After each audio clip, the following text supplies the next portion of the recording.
हर परिवार कारोबार से जुड़ती है।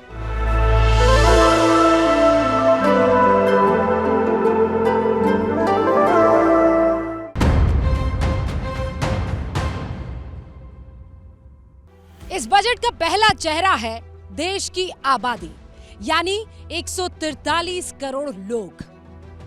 जिस वक्त दुनिया में आर्थिक मंदी की आहट है, उस वक्त हिंदुस्तान विश्व के लिए उम्मीद की किरण है। भारत की जीडीपी इस साल 7% के आसपास रहने का अनुमान है और देश की 143 करोड़ आबादी चाहती है कि इसमें और तेजी से बढ़ोतरी हो। एक ऐसा बजट आए जो देश को आर्थिक तरक्की की दिशा देने के साथ साथ चीन और पाकिस्तान जैसे दुश्मन देशों से सरहद की हिफाजत करे। लोग ऐसा बजट चाहते हैं जो उन्हें वर्ल्ड क्लास इंफ्रास्ट्रक्चर मुहैया कराए। आप इसे ऐसे देखें कि लोगों की आमदनी बढ़ी तो देश की इकोनॉमी मजबूत होगी और बजट उसके लिए फैसले की घड़ी है।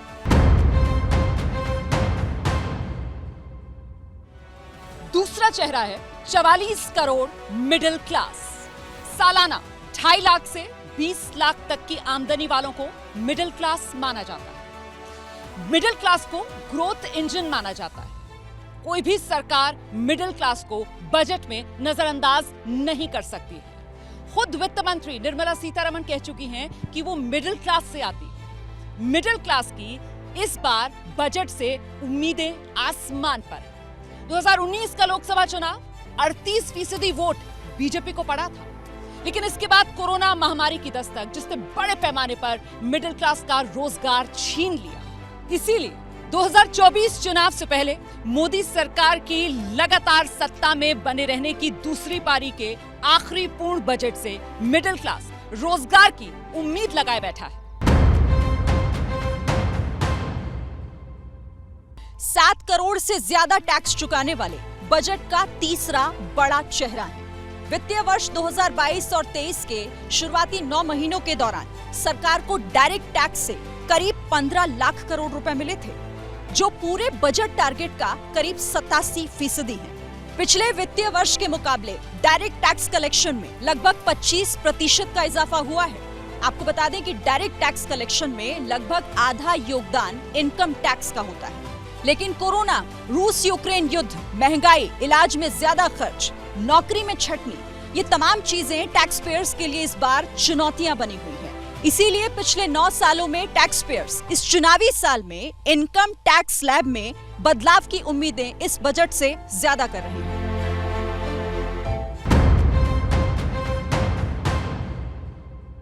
चौथा चेहरा है सैलरी पाने वाले 8.5 करोड़ लोग। इनकी सबसे बड़ी डिमांड यही है कि एटीसी में मिलने वाली छूट 1.5 लाख से बढ़ाकर 2.5 लाख की जाए, ताकि टैक्स के बोझ को हल्का किया जा सके। PhD chamber of commerce and industries की ये मांग है कि जो सैलरी पाने वाले लोग होते हैं वो ईमानदारी से टैक्स चुकाते हैं। ऐसे में इन्हें सबसे ज्यादा फायदा मिलना चाहिए, ताकि वो जरूरी सामान पर खर्च कर सके और भविष्य के लिए बचा सके। तो क्या इस चुनावी साल में ईमानदार लोगों के लिए वित्त मंत्री कुछ राहत की खबर देंगी?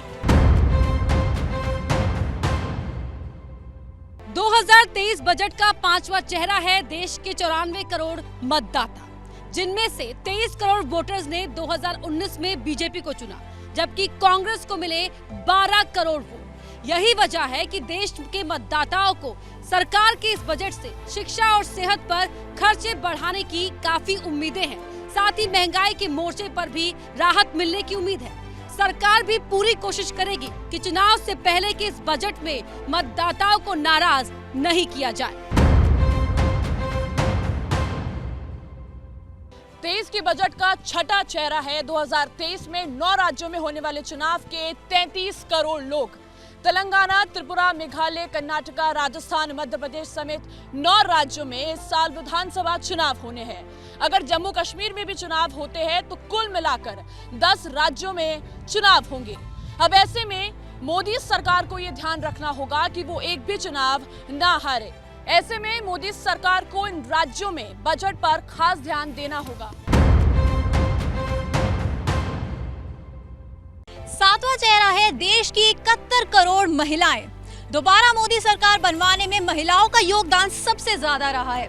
उज्ज्वला, स्वच्छ भारत और मुफ्त राशन जैसी योजनाओं से महिलाएं फिलहाल काफी खुश है। और मोदी सरकार का बेटी बचाओ बेटी पढ़ाओ अभियान भी महिलाओं में काफी ज्यादा हिट रहा था। पिछले साल उत्तर प्रदेश, उत्तराखंड, गोवा और मणिपुर के चुनावों में महिलाओं का वोट प्रतिशत पुरुषों के मुकाबले काफी ज्यादा रहा था। लेकिन इसके बावजूद देश के जीडीपी में महिलाओं का योगदान सिर्फ है 18% ही। बजट का 8वां चेहरा है देश के 15 करोड़ किसान। राजनीतिक दलों के लिए खेती चर्चा का सबसे बड़ा मुद्दा है, क्योंकि देश के 543 में से 80% सीटों पर किसान नतीजे तय करते हैं, यानी कि 400 से ज्यादा सीटों पर। किसान ग्रामीण और छोटे शहरों में सबसे बड़े वोट बैंक है। हर पार्टी खुद को किसानों का हमदर्द बताती है, लेकिन इसके बावजूद भी देश के जीडीपी में कृषि का योगदान 19% है और देश के किसान कर्ज के बोझ में डूबे हुए हैं। 2019 में चुनाव से पहले मोदी सरकार ने पीएम किसान सम्मान निधि की शुरुआत की थी और इस बार भी किसानों को सरकार से उम्मीद है कि खाद पर सब्सिडी बढ़े, फसल की कीमत ज्यादा हो और इससे भी बढ़कर फसल नुकसान की वाजिब भरपाई हो। बजट का 9वां चेहरा है खेतों में काम करने वाले 12 करोड़ मजदूर, जिनके लिए कोई विशेष योजना नहीं है। इन्हें रोजगार मिलना तय नहीं है, कामकाज के हालात बहुत खराब हैं और कोई सामाजिक सुरक्षा भी नहीं मिली हुई है। ऐसे में हमेशा ये गरीबी के दलदल में फंसे रहते हैं। बजट से उनकी यही उम्मीदें हैं कि इन्हें नियमित काम मिले, किसानी से जुड़े उद्योग बढ़े ताकि आमदनी दोगुनी हो और सामाजिक सुरक्षा भी हासिल हो। बजट का 10वां चेहरा है देश के 15 करोड़ पसमानदा मुसलमान। मुसलमानों में पिछड़े समूह की तादाद करीब 85% है, लेकिन आर्थिक, सामाजिक और राजनीतिक पैमानों पर ये जरा पीछे छूट गए हैं। पीएम मोदी ने अपने बीजेपी कार्यकर्ताओं से इन्हें घर घर जाके मिलने को भी कहा है। करीब 100 लोकसभा सीटों पर असर डालते हैं पसमानदा मुसलमान। इन्हें उम्मीद है कि आने वाले बजट में इनके लिए बेहतर योजनाएं होंगी और हुनर हाट की शुरुआत होगी, जिससे इन्हें एक मंच मिलेगा। बजट का 11वां चेहरा है उच्च शिक्षा हासिल करने वाले देश के 4 करोड़ छात्र। भारत जैसे बढ़ते देश में 10वीं से कॉलेज के बीच 60% ड्रॉप आउट रेट उच्च शिक्षा का स्तर बताता है।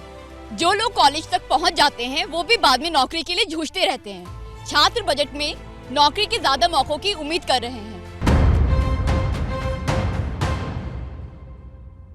बजट का 12वां चेहरा है देश के 3 crore health care worker.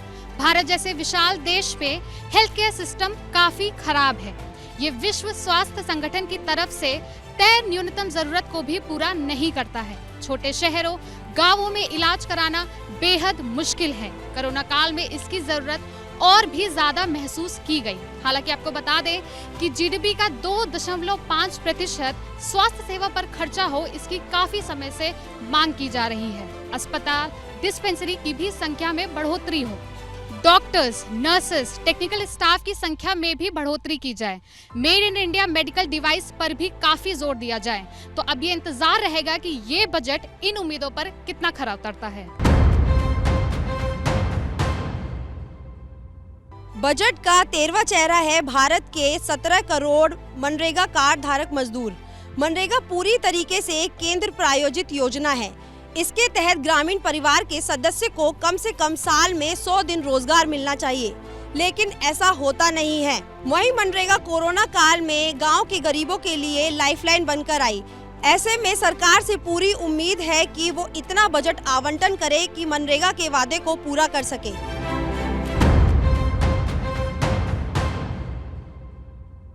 Budget का 14वां चेहरा है देश की 50 करोड़ शहरी आबादी।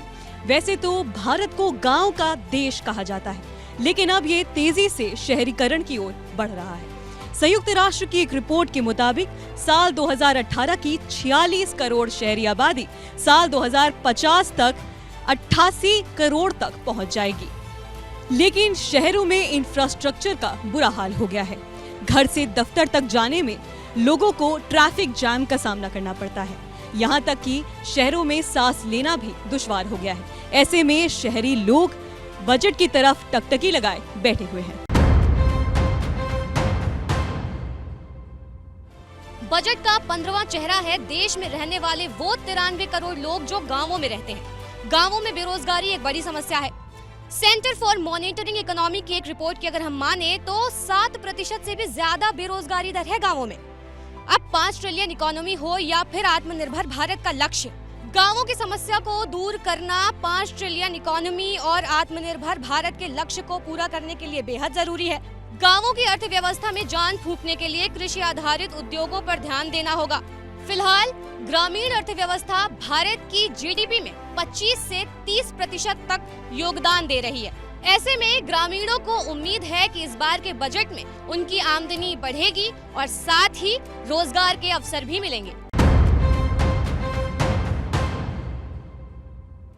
बजट का 16वां चेहरा है 6 करोड़ से ज्यादा छोटे उद्योग यानी एमएसएमई। ये ना सिर्फ बड़े जॉब क्रिएटर्स हैं बल्कि देश की अर्थव्यवस्था की रीढ़ है। एमएसएमई सेक्टर देश के 11 करोड़ लोगों को रोजगार दे रहा है।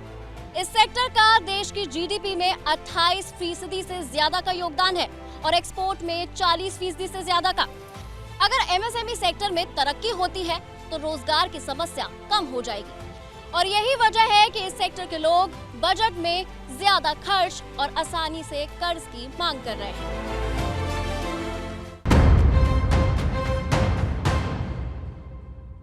बजट का 17वां चेहरा है 3,291 विदेशी कंपनियां। भारत में 5,068 कंपनियां रजिस्टर्ड हैं, लेकिन इनमें से सिर्फ 3,291 ही कंपनियां एक्टिव हैं। पिछले कई सालों से भारत से विदेशी कंपनियां पलायन कर चुकी हैं।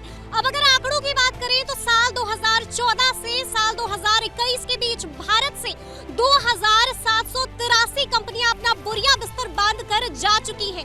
तो ऐसे में अब अगर भारत को 5 ट्रिलियन इकोनॉमी का टारगेट हासिल करना है तो उसे विदेशी इन्वेस्टमेंट में बढ़ोतरी करना बेहद जरूरी है। तो ऐसे में विदेशी कंपनियां ये उम्मीद करेंगी कि उन्हें टैक्स में राहत मिले। बजट का 18वां चेहरा है गरीबी रेखा के नीचे की 27 करोड़ की आबादी। कोरोना आने से पहले देश में गरीबी रेखा के नीचे के लोग घटे थे, लेकिन कोरोना में 2 करोड़ 30 लाख बढ़े। 2011 के बाद ये पहला मौका था जब गरीबी रेखा के नीचे के लोगों की संख्या में बढ़ोतरी हुई थी। हालांकि सरकार ने प्रधानमंत्री गरीब कल्याण अन्न योजना लाकर गरीबों पर करीब 4 लाख करोड़ रुपए खर्च किए। इसके साथ ही फ्री राशन योजना को भी 1 साल के लिए बढ़ा दिया। लेकिन ये इतना काफी नहीं है, इसके साथ भी और भी कदम उठाने जरूरी होंगे। बजट का 19वां चेहरा है 1103 अरबपति। एक तरफ जहां देश में अरबपतियों और करोड़पतियों की संख्या बढ़ रही है, तो वहीं दूसरी ओर ये अपना वतन छोड़कर दूसरे देश में बस रहे हैं। ये एक चिंता का विषय है। जुलाई 2022 की हेनले एंड पार्टनर्स की रिपोर्ट में बताया गया था कि इस साल देश से 8,000 अरबपति ये देश छोड़कर विदेश में बस जाएंगे। अमीरों द्वारा देश छोड़ी गई लिस्ट में भारत रूस और चीन के बाद तीसरे नंबर पर आता है, क्योंकि उन्हें लगता है कि यहाँ पर निवेश के पर्याप्त मौके नहीं है और बिजनेस में असुरक्षा है। तो इस बजट में ये करोड़पति और अरबपति निवेश के पर्याप्त मौके ढूंढेंगे, जिससे उनका बिजनेस फले फूले। बजट का 20वां चेहरा है 84,000 स्टार्टअप्स। स्टार्टअप इकोसिस्टम में भारत, अमेरिका और चीन के बाद तीसरा सबसे बड़ा देश बन चुका है। रोजगार के विस्तार में स्टार्टअप्स एक अहम भूमिका निभाते हैं। स्टार्टअप्स भारतीय जीडीपी में 4 से 5% तक का योगदान दे सकते हैं। ये स्टार्टअप्स बजट से चाहते हैं कि एक नया फ्रेमवर्क मिले और एक आसान फ्रेमवर्क मिले कारोबार को शुरू करने के लिए। साथ ही ये भी चाहते हैं कि नए कारोबार में जब कोई विदेशी इन्वेस्टमेंट हो तो उसमें टैक्स की छूट मिले। बजट का 21वां चेहरा है 32,000 आईटी कंपनियां। देश की जीडीपी में आईटी कंपनियों की 9% की भागीदारी है। इसके साथ ही साथ सर्विस सेक्टर में आईटी सेक्टर का योगदान 51% का है। ये एक ऐसा सेक्टर है जो 50 लाख लोगों को रोजगार देता है। और यही वजह है कि आईटी सेक्टर इस बजट पे semiconductors, artificial intelligence, fintech, e commerce और एडटेक क्षेत्र के विस्तार के लिए समर्थन मांग रहा है। इसके साथ ही साथ आईटी सेक्टर की ये भी मांग है कि डिजिटल इंफ्रास्ट्रक्चर में खर्च को बढ़ाए जाने के लिए कदम उठाए जाएं। बजट का 22वां चेहरा है 14 लाख से भी ज्यादा रजिस्टर्ड कंपनियां। इस वित्त वर्ष में करीब 1,67,000 कंपनीज बनी। 2021 के मुकाबले ये 7.5% से ज्यादा रहा है। ये इंडियन इकोनॉमी के लिए तो अच्छा है ही, लेकिन ये जो आंकड़े हैं उससे दोगुने होने चाहिए और इसके लिए कॉर्पोरेट टैक्स और कस्टम ड्यूटीज में कमी आनी चाहिए। कॉर्पोरेट टैक्स और कस्टम ड्यूटी में कमी आने से जो इन्वेस्टमेंट है वो ज्यादा बढ़ेगा और इंडियन कंपनीज जो होंगी वो कॉम्पिटिटिव हो जाएंगी। इन्हें उम्मीद है कि ईज ऑफ डूइंग बिजनेस बढ़ेगा, यानी व्यापार का जो माहौल है वो अच्छा होगा और इंसेंटिव मिलने से इन्वेस्टमेंट बढ़ेगा।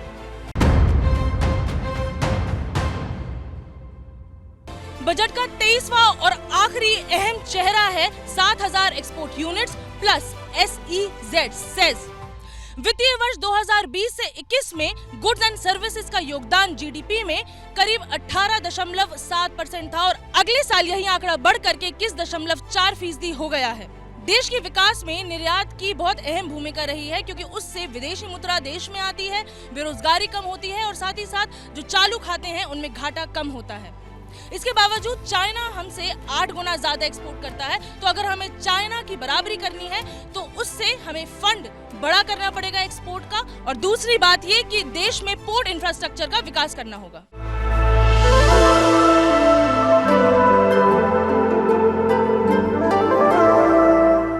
बजट के ये वो 23 चेहरे हैं जिनकी उम्मीदों पर मोदी सरकार को खरा उतरना है। बाकी सालों से ज्यादा उम्मीद इसलिए भी है क्योंकि अगले साल लोकसभा चुनाव है और कोरोना के बाद अर्थव्यवस्था पटरी पर लौट रही है, इसीलिए राहत की उम्मीद की जा सकती है। बड़ी बात यह है कि अगर इस बजट से प्रधानमंत्री नरेंद्र मोदी 2024 को साधने में सफल हो जाते हैं तो वो देश के पहले प्रधानमंत्री जवाहरलाल नेहरू की बराबरी करते हुए तीसरी बार देश की सत्ता में आ जाएंगे। और इसीलिए भले ही बजट 2023 का हो, लेकिन आहट 2024 की हो रही है।